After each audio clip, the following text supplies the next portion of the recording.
সবুজ পাতার ফাঁকে ফাঁকে থোকায় থোকায় ঝুলছে রসালো কমলা। কমলার ভারে নুয়ে পড়েছে গাছের ডাল। রাঙামাটির নানিয়ারচর উপজেলার নানিয়ারচর ইউনিয়নের দোসর পাড়ায় রাঙামাটি খাগড়াছড়ি সড়কের পাশ ঘেঁষে তৈ চাকমা ছড়ার ১৭ মাইল এলাকায় তৈ চাকমা মৌজার প্রধান হেডম্যান সুদত্ত চাকমা গড়ে তুলেছেন এই কমলার বাগান। বাগানের মালিক ও তৈ চাকমা মৌজার হেডম্যান সুদত্ত চাকমা তার পতিত ৪ একর জমিতে প্রায় ৭ লাখ টাকা ব্যয় করে চায়না ও দার্জিলিং জাতের কমলা চাষ করেন। প্রথমবারেই ব্যাপক ফলন এবং আকারে বড় সুমিষ্ট হওয়ায় কমলার খ্যাতি ছড়িয়ে পড়েছে স্থানীয় বাজারে।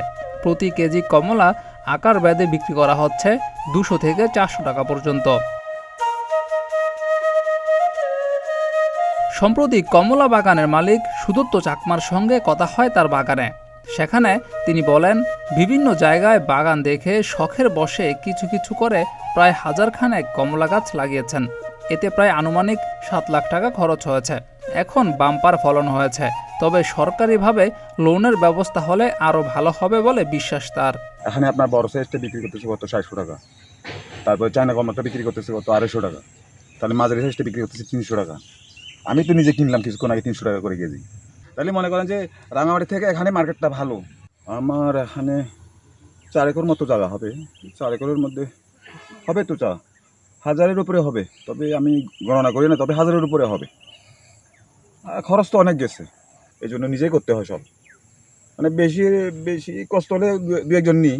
আমাদের আর্থিক অবস্থার জন্য আমাদের আসলে সরকারিভাবে লোন টোন কিছু ব্যবস্থা করলে আমাদের সুবিধা হয়। চুক্তিভিত্তিক কমলা বাগান কিনে নেওয়া শান্তিপ্রিয় চাকমা বলেন, জুন জুলাই থেকে আমরা ৫ জন মিলে বাগানটি পরিচর্যা করতেছি। বর্তমানে বাগানে ভালো ফলন হয়েছে এবং ভালো দামও পাচ্ছি। ওই জুন জুলাই মাস থেকে আমরা ৫ জনে পরিচর্যা করতেছি এই বাগানটা।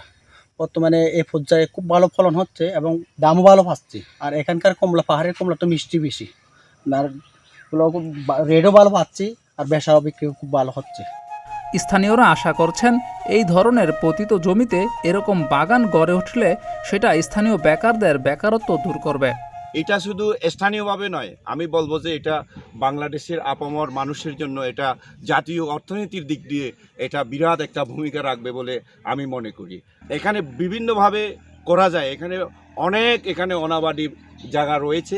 এই জায়গাগুলোতে যদি সরকারি পৃষ্ঠপোষকতা যদি থাকে, তাহলে যারা বেকার যুবক যুবতী রয়েছে এখানে স্থানীয়ভাবে, তো আমি স্থানীয় অভিভাবক হিসেবে বলবো তাদের জন্য যদি এরকম প্যাকেজ করা হয়, সরকারিভাবে উদ্যোগ নেওয়া হয়, তাহলে এটা বলবো যে শুধু এই এলাকার না, এটা সর্বোচ্চ বলবো যে আমি জাতীয় অর্থনীতির দিক দিয়ে দেশের জন্য একটা সুফল বয়ে আনতে পারবে বলে আমি খুবই আশাবাদী এটা। রাঙামাটি কৃষি সম্প্রসারণ অধিদপ্তরের সূত্রে জানা যায়, চলতি বছরে রাঙামাটিতে কমলার আবাদ হয়েছে ৮০৫ হেক্টর জমিতে। উৎপাদনের লক্ষ্যমাত্রা ধরা হয়েছে ৮৫০০ মেট্রিক টন। শুধু নানিয়ারচর উপজেলায় কমলার চাষ হয়েছে ১২৫ হেক্টর জমিতে। এর মধ্যে চায়না কমলার আবাদ হয়েছে প্রায় ৬ হেক্টরে। উৎপাদিত কমলা বিক্রি করে এবছর ২১০ কোটি টাকা আয়ের সম্ভাবনা রয়েছে বলে মনে করছেন সংশ্লিষ্টরা। রাঙামাটি কৃষি সম্প্রসারণ অধিদপ্তরের উপপরিচালক মোহাম্মদ মনিরুজ্জামান বলেছেন, পাহাড়ের মাটি কমলা চাষের জন্য উপযুক্ত। শুষ্ক মৌসুমে পানি সেচের ব্যবস্থা করা গেলে কমলা উৎপাদন অনেক বাড়ার সম্ভাবনা রয়েছে। যদি আমরা সেখানে সেচের সিস্টেম ডেভেলপ করে দিতে পারি, তাহলে চায়না কমলা, দার্জিলিং কমলা সহ বিভিন্ন জাতের আরও ভালো ভালো যে জাতগুলি আছে, সব কমলার চাষ কিন্তু পাহাড়ে সম্ভব। পাহাড়ের মাটি কিন্তু আসলে কমলা চাষের উপযোগী। আমাদের মেইন সমস্যা হচ্ছে পাহাড়ে যে ড্রাই সিজনে আমরা পানির ক্রাইসিসে ভুগি।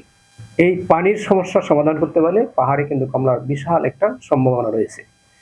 আমরা যদি একটা তথ্য দেই, এই বছরে আমাদের যে কমলার আবাদ ৮০৫ হেক্টর জমিতে কমলার আবাদ হয়েছিল, এবং এখান থেকে আমরা প্রত্যাশা করতেছি যে ৮৫০০ মেট্রিক টন কমলা আমরা পাবো।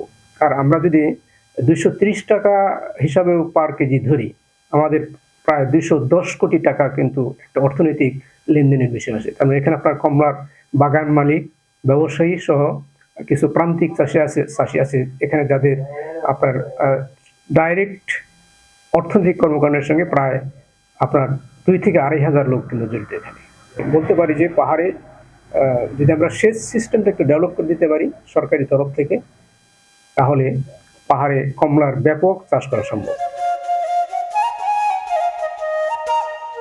জিয়াউর রহমান, প্রতিদিনের বাংলাদেশ।